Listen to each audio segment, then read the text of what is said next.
Okay, happy Saturday racing, bayang karerista. Shoutout muna tayo saglit kay Boss Boying Balmes at kay Boss Ronald Sosim. Happy racing mga boss, pati na rin kay Dominic Postrado at kay Boss Architect RPJ. Boss, happy racing at good luck po sa inyong lahat. Okay, so araw tayo ng Sabado, March 9, 2024 at meron tayong 8 karera, no, para sa Saturday racing natin at ang start time ng race 1 is alas 3 ng hapon. Okay, so medyo may kanipisan yung lineup natin, no, at pero maraming anybody's race. So simulan na natin yung mga giya natin para sa araw ng Sabado, March 9, 2024. Race 1 tayo, 3-year-old and above maiden race. Distansya 1,400 meters. Start ng first pick 5. Okay, first choice natin, numero 4, Bronze Bell. Mark Angelo Alvarez, yung re-renda yan. Siya yung may best time dito. At halos isang segundo mahigit, no, yung diferensya niya dun sa susunod na best time. So tingin ko lamang to rito at siya ngayon first choice natin. Second choice natin yung numero 2 na si Top Feeling. Sasakay naman yan ni Boji Henson at siya yung second choice nga natin, no, pag nilabas ng connection. Tingin ko may panalo at medyo may kainaman yung linyada nitong kabayong to. Okay, so sa race 1, first choice nga, numero 4, Bronze Bell. Second choice, numero 2, Top Feeling. Okay, race 2 tayo. Start ng winner take all. Class 5, 6 to 10 bracket. Distansya, 1,400 meters. Meron tayo 8 kalahok dito. First choice natin, numero 2, Isla Puting Bato. Harrison Pabilik, yung re-renda dyan. At tingin ko angkop na yung distansya ngayon, no, at nakaraan nga medyo kinapos lang ng remate ito. So konting swerte lang, tingin ko mananalo tong kabayong to. Second choice natin yung numero 3 na si Piece of Cake. Sasakay naman yan ni Boji Henson at pag nakasolo ere, tingin ko malaki rin panalo nito, no, at ito malamang yung malyamado rito at siya ngayon second choice natin, isang debanderang kabayo. At kuha akong third choice pang dehado, yung numero 1 na si Cool Mom. Sasakay naman yan ni Jeff Bakaykay. Okay, so sa race number 2, first choice nga numero 2, Isla Puting Bato. Second choice numero 3, Piece of Cake. At third choice natin pang dehado, numero 1, Cool Mom. Okay, race 3 tayo, start ng pick 6. Class 3, merge group 47 to 53 at 54 to 60. Distansya 1,400 meters. Medyo mataas na grupo to. First choice natin, numero 6, Perfect Delight. Mark Angelo Alvarez yung re-renta dyan. Gamay nung hinete at medyo may kagandahan din yung tinakbo na karaan, no? So maganda yung kondisyon ni kabayo. Siya yung first choice natin. Second choice yung numero 2 na si La Liga Pilipina. Sasakay naman ni Patty Dilema. Although may matulin dito yung 1, no, pero pagka nakaporma sa unahan tong numero 2, tingin ko magiging kalaban din to. Okay, so dito sa race number 3, first choice nga natin numero 6 na si Perfect Delight. Second choice natin yung numero 2 na si La Liga Pilipina. Okay, race 4 tayo. Start ng second pick 5. Class 5, 6 to 10 bracket, 1,400 meters. First choice natin dito yung numero 3 na si Advocacy, JM Estorque, yung re-renda dyan. Pwedeng iuna, pwedeng isunod. At siya ngayon first choice natin dito, no, yung numero 3 na si Advocacy. Second choice yung numero 6 na si Metal Strength. Jan Alvin Guse naman yung re-renda dyan.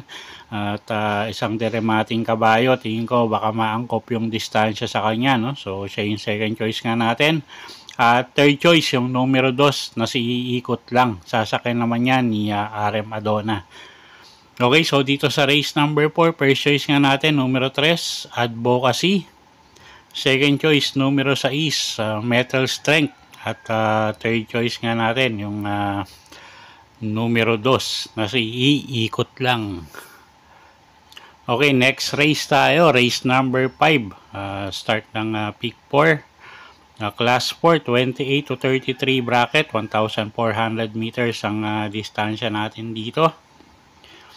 Okay, tingin ko medyo lamang yung numero 8, no?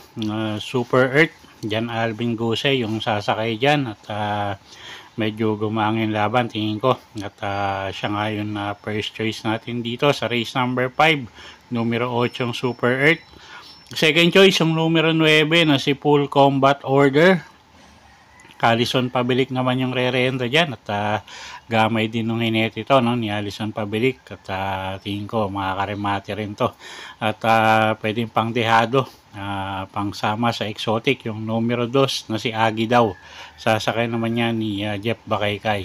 Okay, so sa race 5, first choice nga numero 8 Super Earth. Second choice natin yung numero 9 na si Full Combat Order. At pwedeng pangsama sa exotic, pangdehado yung numero 2 na si Agi daw. Okay, next race tayo, race number 6. Class 5-5 non-placers, distansya 1,400 meters. First choice natin yung numero 6 na rin, no, na si Honey Rider, CL at Bincula.